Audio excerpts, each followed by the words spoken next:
mag-form yung rice. Ang 10 rice ball. So, bigyan na natin ito kay Mick.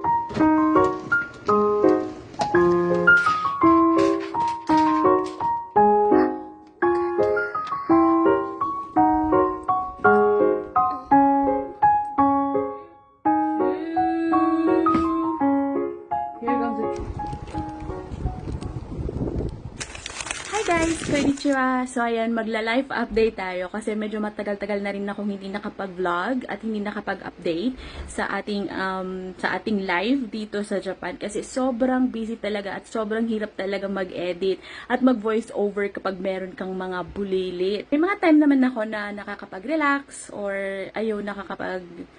hindi naman talaga siya me time, yung nakakapag-scroll, pero nakabantay pa rin ako sa mga bata. Kaya kapag ganun, hindi ako nakakapag-voice over kasi sobrang ingay nga ng mga bata, especially si Michi. So yun, anyway, it's 9:30 in the morning dito sa Japan at nag-request nga itong si Michi na gawan ko daw siya ng onigiri balls or onigiri, like rice ball pala. So yan, gagawa ako ng rice ball ngayon. So samahan niyo ako guys. Ito, meron na ako dito kanin. Kinuha ko na kanina. Tapos nilalagyan ko lang siya ng konting asin. So, ayan guys, binubudburan ko lang siya ng konting asin para naman may lasa yung ating kanin. Alam niyo ba, sobrang sarap nito guys. Especially kasi ang sarap ng kanin dito sa Japan. At ayan, ito lang yung ginagawa ko. So, minimix ko lang yan siya. Ayan, ayan natin. Nilalagay, ayan. So, etong rice ball maker, ayan. Nabili ko to siya sa Daiso. Sobrang convenient nito. Ang bilis lang talaga. Tsaka hindi ka maiinitan. I mean, yung kamay mo, hindi ka maiinitan na gumawa ng balls or rice ball dito. So, ayan guys, nailagay ko na dito. At nakalimutan ko, nagvi-video pala ako. Tinakpan ko na. So, ito, ayan. Itatakpan lang natin siya ng ganyan. Ayan. Tapos, after nyan, ay i-shake-shake na natin. At yan guys, ito. So, i-shake-shake lang natin. Pwede ganito. Yan. Para mag-form yung circle. Like, mag-form yung rice. Yan. So, yan guys, okay na. Na-open ko na siya para hindi na siya mahirap i-open. Ayan. Tada! O, diba? Sobrang perfect ng pagka-circle niya. And so, ready na yung ating rice balls. Ilalagay ko na lang yan dito. Yan, see? Sobrang dali niyang gawin. So, yan guys, nakagawa tayo ng 10 rice ball. So, bigay na natin ito kay Michi dun sa room. Hi, Dodo. I got you. Hi, oh, yeah. Oh, I forgot the spoon. Okay, please.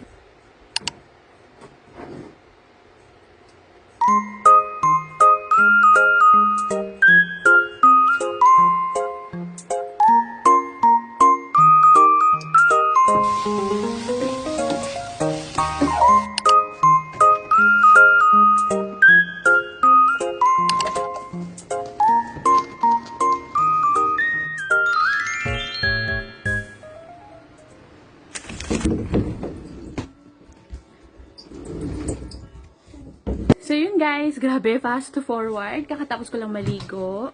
And ito, ayan na. Babantay na tayo sa ating mga batuting. Ayan guys. So, babantay na tayo kasi nga, kailangan na magtrabaho ng aking asawa. So, ganun na talaga yung routine namin dito guys. Kailangan mabilisan. So, after kong gumawa na lahat-lahat dun sa kitchen at naligo, hindi pa ako nakakain guys. Mamaya na lang ako siguro kakain. Kaya pa naman. So, hindi pa ako nakapag suklay ng buhok. Kasi umiyak na ito ang ating KG boy. Ayan. Nagpapakarga na naman siya. So, yan guys. Ito na muna ako sa mga bata. Ayan. See you later!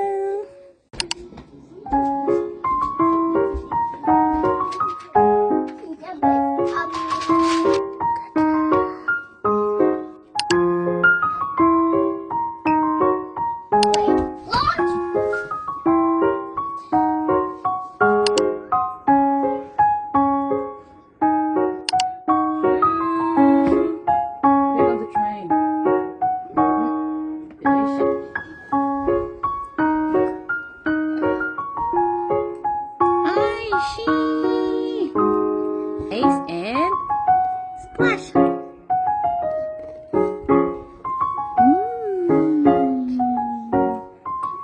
Yum. Hey, watching time's over. Let's take a nap. Careful. Hi guys. So yun, kakagising lang ng mga bata. And we're going to, where are we going, Michi? Supermarket. Pero sasakay tayo ng bus kasi medyo malayo yung supermarket na pupuntahan namin ngayon. Let's go. Ang init. Pwede papunta kami ng bus station. Malapit lang naman kasi yung bus station dito sa amin, guys. 1 minute na lakad. Hide in the shadow, BG, over here. Ito kami guys sa poste, ayan. Kasi sobrang init. So ayan guys, yung station. Ayan, bus station. Pero sobrang init dyan. So dito na lang muna tayo.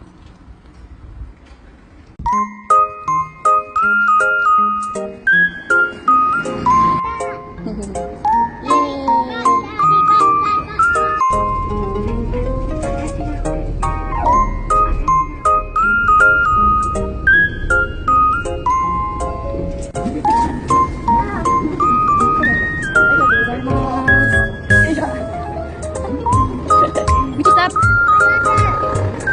Bye bye!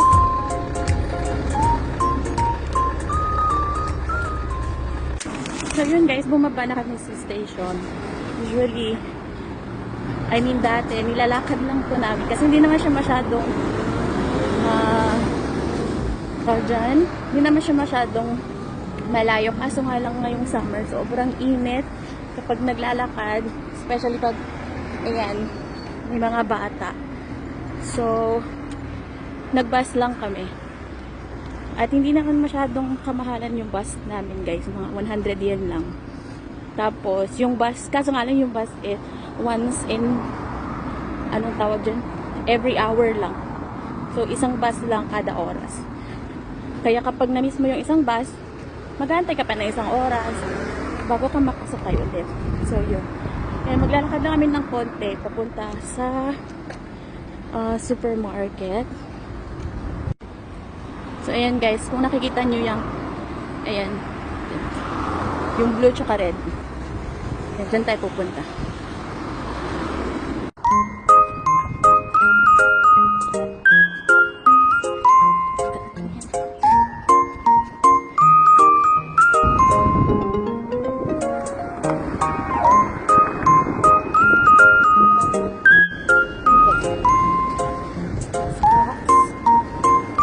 Cookies for Michi. Ito kasi sa